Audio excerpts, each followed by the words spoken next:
AI 에이전트 좀 다뤄보신 분들이라면 프롬프트 엔지니어링이란 말 정말 귀에 딱지가 않도록 들으셨을 거예요. 그쵸? 근데 만약에 그게 다가 아니라고 하면 어떠세요? 요즘 AI 개발의 판도가요, 단순히 지시어 잘 쓰는 법을 넘어서 훨씬 더 큰 그림으로, 그러니까 정보를 큐레이팅하는 쪽으로 넘어가고 있거든요. 자, 오늘 저랑 같이 컨텍스트 엔지니어링의 세계로 한번 제대로 뛰어들어 보시죠. 자, 그래서 오늘 우리가 뭘 살펴볼 거냐면요. 먼저 프롬프트 엔지니어링을 뛰어넘는 개념이 뭔지 알아볼 거고요. 그리고 AI가 왜 가끔 멍청해지는지 바로 그 주의력 예산 문제에 대해서도 파헤쳐 볼 겁니다. 그 다음엔 그럼 좋은 컨텍스트란 대체 뭘로 만들어지는지, 또 길고 복잡한 일은 어떻게 처리하는지, 그리고 마지막으로 이 모든 걸 관통하는 딱 하나의 핵심 원칙까지 깔끔하게 정리해 드릴게요. 네, 첫 번째 주제입니다. 이제는 단순히 지시어를 잘 쓰는 것만으로는 부족한 시대가 왔어요. AI한테 필요한 정보를 잘 골라서, 그러니까 큐레이션해서 먹여주는 시대로 넘어온 거죠. 이 컨텍스트 엔지니어링이라는 게요, 결국 더 똑똑하고 유능한 AI 에이전트를 만들기 위한, 뭐랄까, 프롬프트 엔지니어링의 다음 단계, 필연적인 진화라고 보시면 됩니다. 자, 이 표를 보시면 두 개념의 차이가 확 와닿으실 거예요.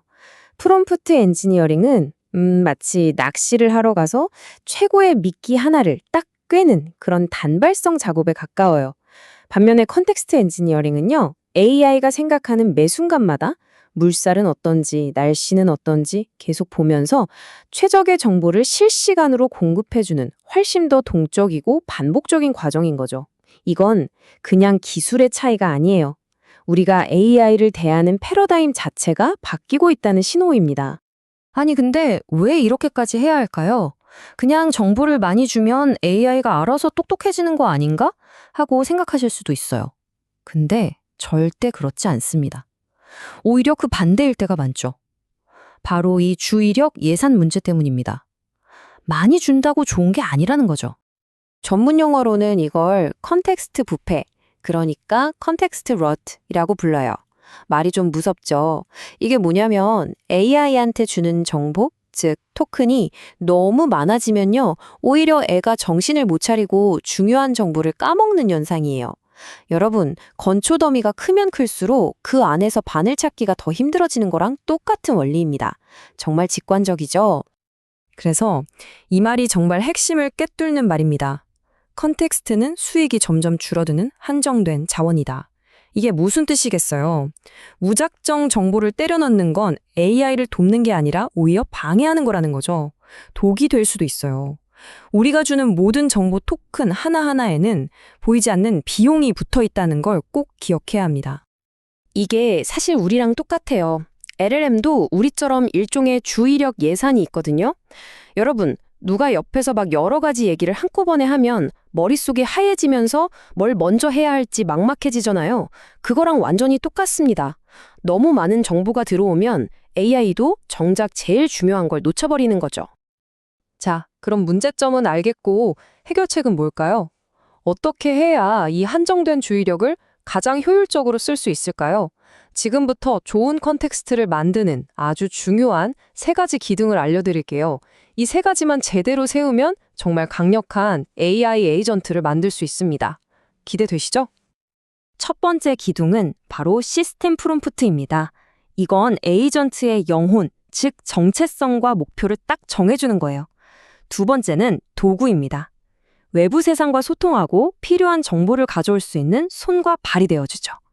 그리고 마지막 세 번째 기둥, 바로 예시입니다. 말보단 행동이지 하면서 바로 이렇게 하는 거야 라고 직접 보여주는 거죠. 이 세 가지가 완벽한 삼위일체를 이뤄야 합니다. 특히 이 시스템 프롬프트를 만들 때 두 가지 함정에 빠지기 쉬워요. 한쪽은 너무 빡빡하게 이럴 땐 이렇게, 저럴 땐 저렇게 모든 규칙을 다 정해주는 거예요. 이러면 조금만 예상 밖의 상황이 생겨도 에이전트가 그냥 고장나버립니다. 반대쪽은 뭘까요? 너무 대충 알아서 잘해봐 식으로 두루뭉술하게 지시하는 거죠.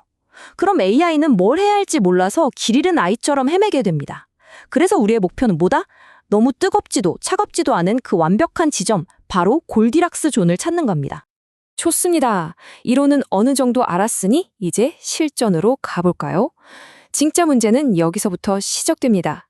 AI한테 시킬 일이 너무 많아서 컨텍스트 창 용량을 훌쩍 넘겨버리는 아주 길고 복잡한 작업을 시킬 때, 이럴 땐 대체 이 컨텍스트를 어떻게 관리해야 할까요? 다행히도 우리에겐 세 가지 강력한 무기가 있습니다.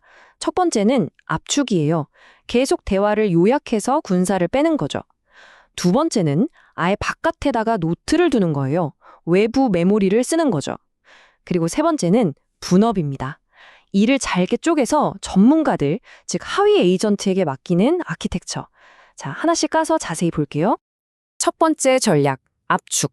이건 말 그대로예요. 긴 대화가 오갔을 때 거기서 알맹이만 쏙 뽑아내는 겁니다. 마치 방 청소하는 거랑 비슷해요. 중요한 결정사항 같은 건 잘 남겨두고 예전에 썼던 도구 결과물이나 쓸데없는 잡담 같은 낡고 중복된 정보는 싹 버려서 컨텍스트 창을 아주 깔끔하게 리셋하는 거죠. 두 번째, 에이전트 메모리.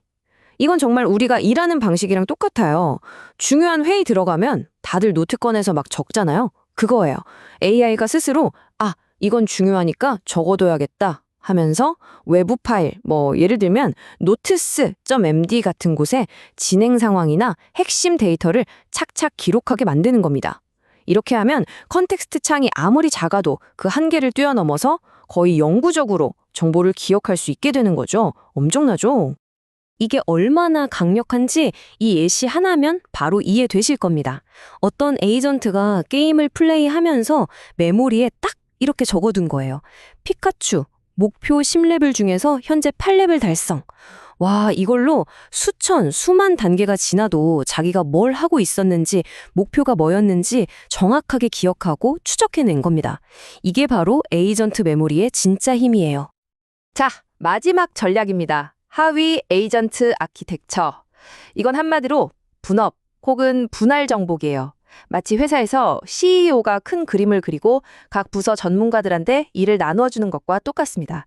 메인 에이전트가 대장 역할을 하는 거죠. 그리고 각 분야 전문가인 하위 에이전트들이 자기 일을 딱 끝낸 다음에 길게 보고하는 게 아니라 핵심만 요약해서 대장한테 보고하는 거예요.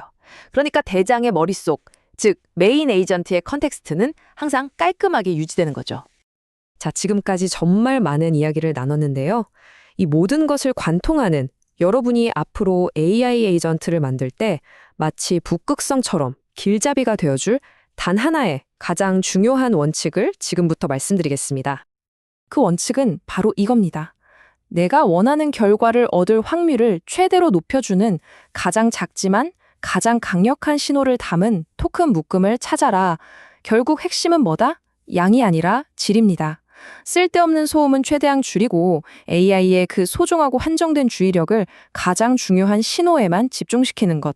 이것이야말로 컨텍스트 엔지니어링의 알파이자 오메가입니다.